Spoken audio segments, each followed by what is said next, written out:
So the question is asking, what is the time complexity of the code below?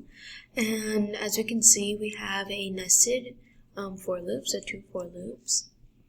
And so the first one is I equals size, I greater than or equal to 0, and then I divided by equals 2.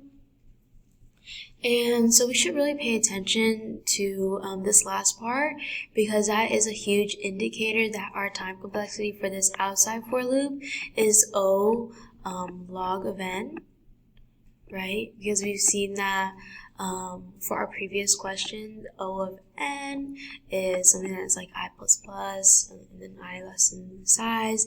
But because we have this division at this end, then we know it's O log of n, and then inside we can see that happens again, right? J divided by 2. And that gives us another indicator that it's also O log of n.